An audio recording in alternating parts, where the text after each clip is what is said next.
Welcome back to today's episode. Today we're talking about Krapopolis. You've probably seen the trailers for it on Fox because they play them continually during the NFL games every week. Yes, every Sunday. And it's up to its third episode. The third episode is called Wife Swamp. And if you think that maybe that has some sort of connection with Wife Swap, that show that has like a 4.6 on IMDb, it doesn't.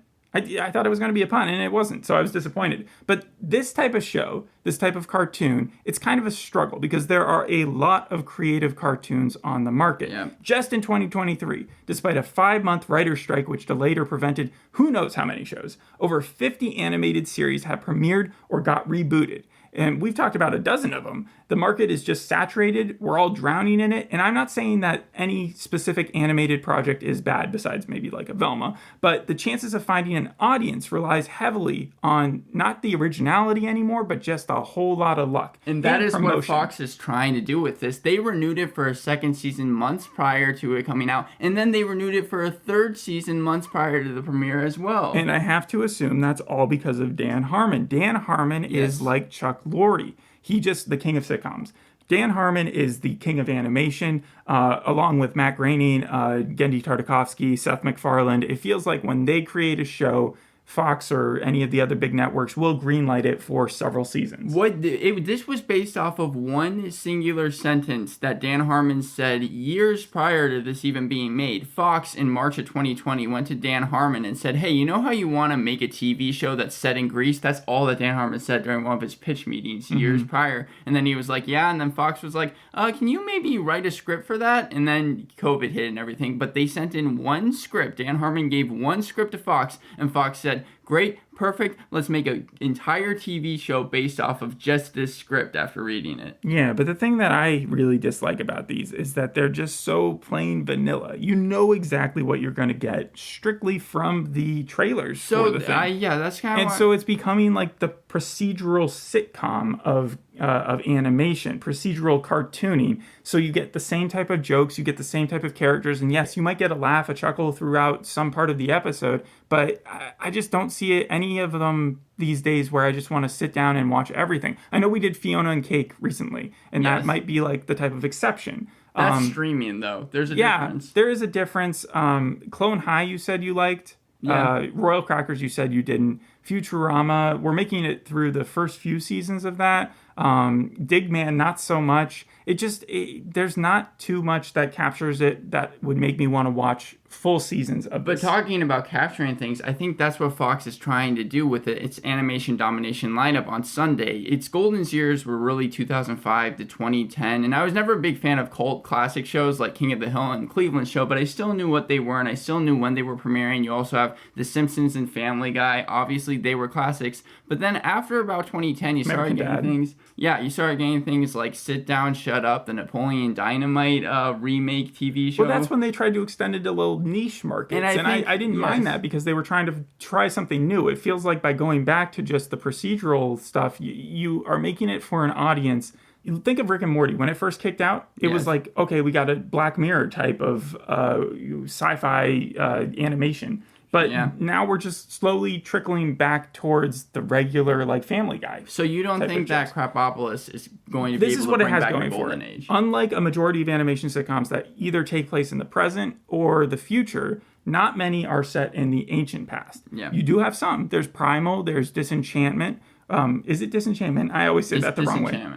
Or Disenchanted. It's one of those. All right. But there's still some opportunity there for this show to succeed. The show is also bound by absolutely no historical relevance. They're not trying to make this accurate. They're using well-known characters in mythological fantasy like Poseidon or Zeus, and they just have them doing whatever the fuck they want. Yeah. And then finally, the main character's goal of making a sustainable kingdom is gradually growing every episode. So there is an overall arc as opposed to a Family Guy show where it just resets every time. Well, you also have those are the three things I will give it a pro or a plus for. I think you should also add that it has a talented crew behind. Every show does. But like the showrunner for this is the person who wrote the BoJack Horseman for Fish Out of Water. Wrote that episode. He also has worked on different shows like Drawn Together, Raising Hope. They also have a ton of guest stars. That's one of the reasons that Fox greenlit this show. That means nothing to me. All these shows do. So much. No. Like, if you go onto the Wikipedia, it's way more than even other shows. No, I'm not giving it that credit, because even with, like, My Adventures of Superman, I'm sure with Velma,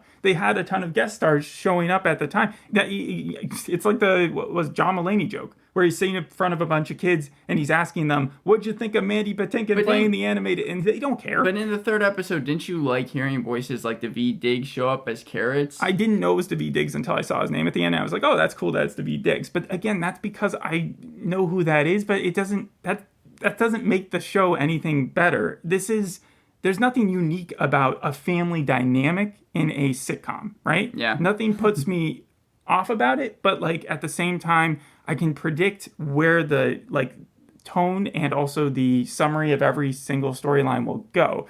Let's just talk about this episode. You have King Tyrannus, or Richard Ayoade, who, it's funny, I haven't heard of him for years, since the one movie, like, On My Block, or what's it called? You're talking about Watch. About Watch. They changed the name or title at one point. And then he suddenly appears on a bunch of Netflix shorts with Benedict Cumberbatch. And you're talking about the stuff directed by Wes Anderson, right? Yeah, exactly. And then now he's in this show doing the main voice. And then you also have Matt Berry from What We Do in the Shadows, as well as, obviously, the IT Crowd. They have worked on so much together. I was surprised to see that. The main reason I wanted to do this show was that, like, a recommended YouTube short popped up for me where I saw Richard Ayoade and this thing called Garth Marenghi's Dark Place. And then I decided to search that up, and I was like, oh, what are they doing? Because Matt Berry was in that show as well. It was a horror parody that premiered back in 2004. I think it was even on Adult Swim. And then I saw that, they were coming out with this, Krapopolis. All right. I will also go through my comparisons real quick. We got Plebs, IT Crowd, and What the Fuck 101.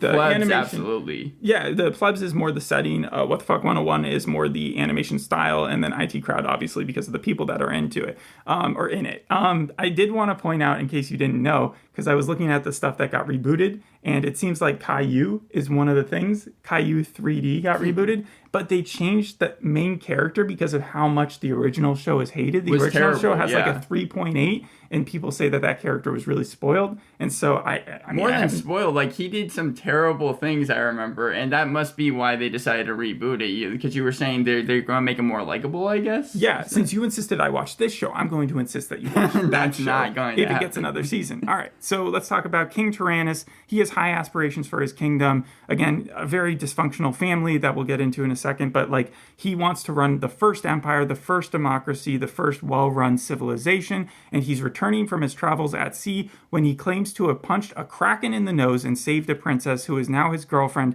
She's a sea nymph named Hierophile. And this happens to be Poseidon's daughter. Yeah. Uh-huh. The funny thing is that in the previous episode, which I know you didn't see, you only saw the third episode, they had Broseidon, who was Poseidon's son. And Broseidon was played by Dave Franco. And so he was obviously hamming it up a bit. And by the end of the episode, he was, like, screaming and yelling like he does in After Party. I can already tell he would probably be my favorite character from this series. But they make no connection that Hierophile and Dave Franco's character, Broseidon, know each other. Like, he doesn't return. He doesn't do anything. Anyways, so Tyrannus is introducing his new girlfriend to his family. There's Schlub, his dad, who is a centaur/manticore creature, and he calls him a manitar. And then you have Stupendous, who is his sister. She's a cyclops, but she wears an eye patch over one of her eyes, so it looks like she has two of them if you're not paying attention. And she's just jacked, and she's huge, and she's the fighter of the family. Yeah. And then you have Hippocampus, or Hippo as his nickname goes.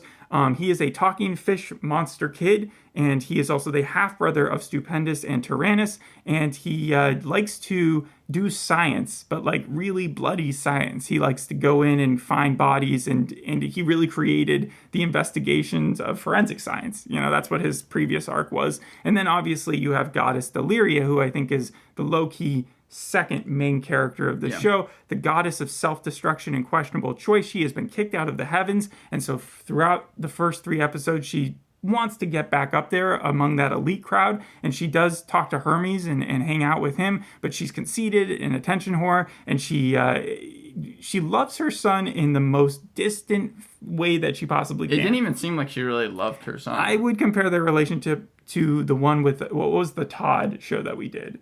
So Help Me Todd? The mom and the son there, where they kind of mutually help each other, but also have like this constant tension between the two. That's sort of her relationship with him. The siblings don't believe the story that Tyrannus is telling them about the Kraken. Because it's a freaking Kraken. So you've seen them in Pirates of the Caribbean. Like, those things cannot just be punched in the nose. Those are sharks, as they joke. So we never actually see him punch the Kraken in, like, the first episode? We totally do. No, in the first episode? Or, like, when? No. The third episode is when they come back from the ocean, but we haven't gotten any previous episode. I thought that when he punched the Kraken or was talking about with his girlfriend at the beginning of the third episode, it was supposed to be an overarching... There's a flashback that you see. No, every episode has been totally unique, just like what I talked about with Poseidon. The second episode was about the Olympics. The first episode was just about them starting a society. But in this episode, no, he's explaining his story about how he punched the Kraken. His sister and brother don't believe him. His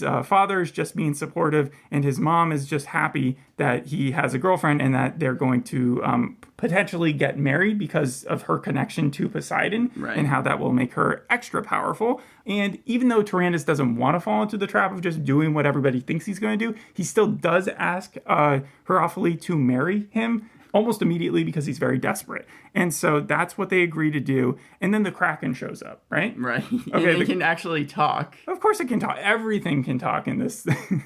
Well, the wolves at least sounded like wolves in this episode. We'll get to the wolves, a little later. But as long as the goddess has not turned them into snakes or shellfish or just regular fish, then... How often does she do that? All the time. The first episode was all about her turning things into snakes. And you saw her turn a guitar into a... I know it wasn't a guitar, but it was like the thing that he plays with the fiddle, into a bunch of spiders. Yeah. Point is, the Kraken shows up. He gets mad because Goddess Deliria hasn't paid him the 20 cows that she owes him for throwing the fight. And so he's a real Kraken, but then we see that flashback. And did you like the flashback? It was probably my favorite part of the episode, or one of my favorite parts. It was just so stupid. Just with all the comedy it's not my brand. Well, the thing is that, even the crew knew. Then they made a point of showing that even the crew knew. Like, if the Kraken showed up and he was destroying the crew real, and then he just threw the fight over, that would be one thing. But you saw the fake punches everybody. It was like watching that Dark Knight cut, where you see Christopher Nolan okay it, and clearly they've shown in the footage where people are just diving in the background instead of actually taking punches. You know what I'm talking about? Yes, no, I've seen the clip.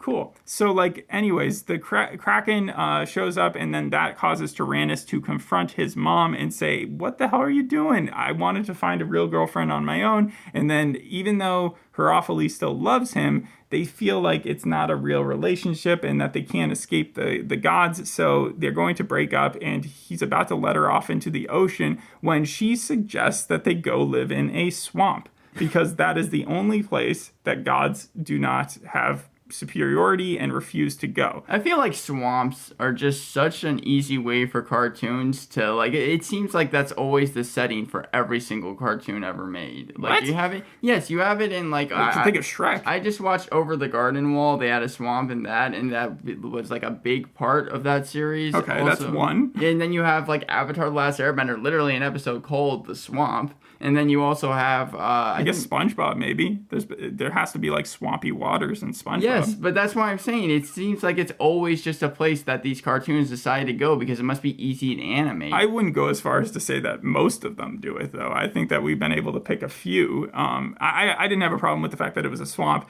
but it is inhospitable. They are not able to survive there. It's very hard to catch fish and such. And they also meet Herophile's ex-lover, this centaur played by David Diggs, named Carrots, yeah. And I think the funniest thing about his character is his name. When he was introduced, that's when the episode I thought got a lot better, because that's when 20 minutes in? Well, it was it was 50 near the minutes in. All right, yeah. Tyrannus, he starts to become really jealous, and then he doesn't actually want. Yeah, the best joke of the episode by far is but it's not one that the writers do continually. Or regularly.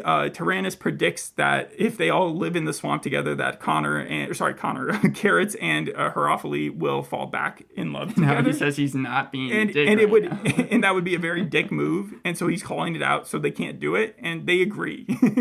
So I did like how meta it got got there for a second. But then later on, they like overdo the meta jokes where they're like, he can't decide whether or not he's allowed to come back into the show. You know, that type of thing. And every show does it. That's what I was talking about with the procedural I was actually comedy surprised element. to see that joke in the end because it feels like that is just such an overly done thing as you were talking Instead, about. yeah, but they get so fed up that at the swamp, despite the fact that they're all living together there, that Herophile ends up praying to her father, which signals to Poseidon where they are. Poseidon shows up on a couple of dolphin skis that he constantly states are going to die because they're in a swamp, and then they end up dying. And that's David Koechner, right? Yes, yeah. Yeah, and it's weird to see him because I know that he's had like legal troubles recently. Well, I think seen that he was canceled, right? not just that he was canceled, but I think he like served time or was like, because he has a couple DUIs in his thing. I didn't think that he was making his way back into comedy all that quickly, and I'm pretty sure that he did film this after all that stuff happened. Yes, well, because it was filmed, I think, like in 2022. That's when the recording was. In fact, a lot of people were complaining because they could tell a lot of people recorded from their homes. I couldn't tell. See, that's the type of thing that they complained about. Archer, the season that we did that, and it just, I can't tell. Like, I mean, Dan Harmon was trying to defend it, being like, this was also during, like, it seems like when they were recording voices, it was just kind of from 2020 to 2022, because it seemed like they were continually doing this thing. The way that they show the gods, like gods nowadays, when they're talking about Greek gods or Roman gods, they're always a joke. Yes. But he is an extra joke because he's saying, okay, these two Carrots and Tyrannus, you're going to fight to the death for my daughter's hand in marriage. And then they throw the fight for each other. Like they pretend to pull this fast fake spear thing, right? And that's when Poseidon decides he's going to kill both of them. He raises the swamp up to levels where they're going to drown. But obviously, this is when Deliria shows up and turns them into fish. And then has a bunch of like, what are they, amputated arms and stuff rise to the top so that even Herophile thinks that well, there was like a horse's foot as well. Herophile and Poseidon think that they're dead. They go away. Deliria is there. They say goodbye to Daveed Diggs' character, Carrots, and then they kind of bond for a second, and then they go back. Well, I like what Daveed Diggs says, because he's like, this isn't the last time you're going to see me. And yeah, that was the meta joke. Yeah, but like you were kind of talking about earlier with the episode, it seems like the world continually expands, and I feel like if the show... This is what I meant by that, though, is because when they first arrived at Krapopolis at the beginning of the episode, you could see that the thing was a budding cultural society. Like, things were built up, and they were using the olives that Tyrannus had been so specific about trying to make into a currency. Yes. As currency. So that's why, because again... it wasn't until the second episode that he kind of pushes that. And he's like, in the first episode, he's asking Hippo to make a currency. And in the second episode, he's using the olives as currency. And now we're in the third episode, and it looks like Krapopolis is like somewhat built up and that like the markets are running and stuff. So we are seeing movement there. Also, in the first episode, they were so like at the beginning stages that things were like they didn't even have allies next door, and we didn't even get to see the cannibals next door in this episode. But that's another story. But I'm saying that it seems like this could turn into like a really big show, almost as big. I see the potential for it to turn into as big as like something with Avatar: The Last Airbender, where it's like they continually are going to different places, and then by the end maybe you're just seeing them go to like established. I agree to disagree. Really? Absolutely not. What, Avatar? This has nothing to do on Avatar.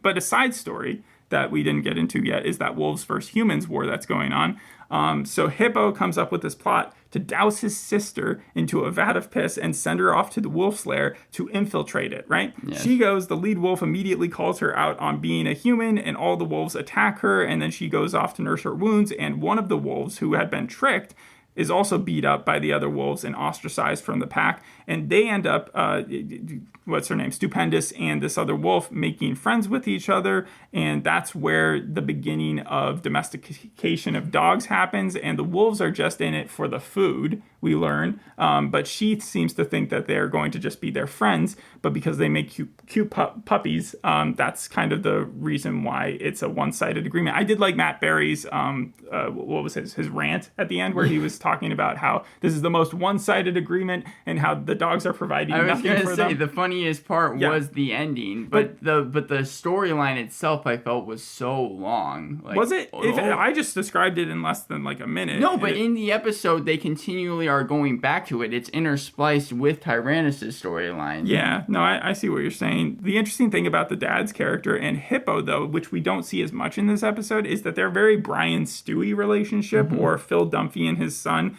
or Frank and Charlie from It's Always Sunny in Philadelphia. They have that like jovial banter between they're both stupid in a way. Does that make sense? Yes, but and they get up to their own adventures. Every character is stupid, though. Yeah, but that's again a cartoon element and something that like you can't get away from. I don't understand why you named the episode "Wife Swamp" and not show some sort of wife swap. Yeah. That confuses me. If you had to rate the episode, or the episodes, I guess, because you've seen the first two. Well, I wanted to point out just a couple of things right before that. Okay, so in the first episode, we get the origin of allies, people coming together in different communities and deciding to work as one as opposed to fighting each other. In the second episode, we get the origin of the Olympics and also forensic science. In this episode, we're supposed to get the origin of man's best friend. Obviously, humans have domesticated animals since the beginning of like Homo sapiens being alive. Even before that, probably with Neanderthals and it probably wasn't even Homo sapiens. But they decide to move it all the way up to Greek time period to do that. That's what I mean by history making no sense. Also, I wanted to point out that John DiMaggio, this is the third animated show in a row that he's appeared. He plays one of the main characters in Adventure Time. He's in Futurama, obviously. And then I saw his name in the credits in this as well. Yeah, no, he's like one of the most, I feel like, prolific people in voice acting at this point. Yeah, him and Dan Harmon. So, okay, now to my rating. I would probably give it, for this episode, a solid 5, which is right down the middle. And I being nice because I saw the other episodes and I can tell that there's like a kind heart behind it. But normally I might even give it a 4 because it's not the best cartoon I would out there. give it a 4 out of 10 because I was watching it and again, I like Daveed Diggs' character and some of the lines that were said. But even for 20 minutes, this thing felt too long. It just felt like there's nothing special about it. Do you know who played Herophily? Did you look that up? No, I didn't. Okay. But I know that Hippocampus, because you were talking about the Midnight Gospel last episode, or with the Fiona and Cake episode, and I know that Duncan Trussell was in the Midnight Gospel. Okay. He was in the podcast that some of the Midnight Gospel use. Also, I was very surprised to learn that Richard Ayoade is responsible for my favorite music video of all time, Arctic Monkeys' Fluorescent Adolescence. I've been listening to that for over 10 years. And it's the only song you listen to. And I only 2 weeks ago figured out that he was the one that actually directed it. The Hollywood Reporter praised the vocal cameos, but called the series multiple times bland and said the show establishes nothing in its first few episodes. But then you have, like, IndieWire, which gave the series a C+, and said the character designs are unremarkable, the jokes are low to medium hit rate. Did anybody give it, like, an A+ and just loves the show? No. And did anybody give it just an F and hate the show? Well, no. Not really? So that's exactly what we fall into. It's just that 4-5 camp, that very average cartoon, and it's just not going to be enough, except you said it was already renewed for 3 seasons. Yeah. So maybe just outlasting it, and who knows, maybe in the 3rd season it'll like change things up around and really grow on you, but it just feels like,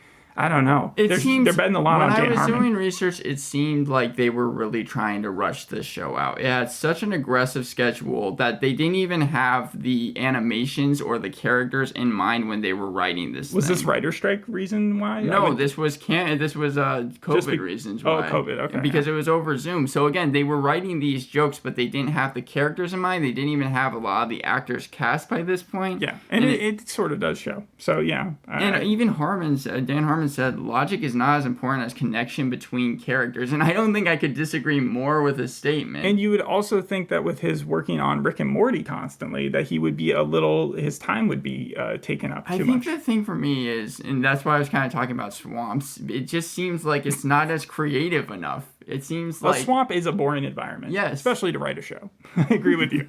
All right. Thanks for listening. We'll see you on the next episode. Hope you enjoyed this one. Bye. Bye.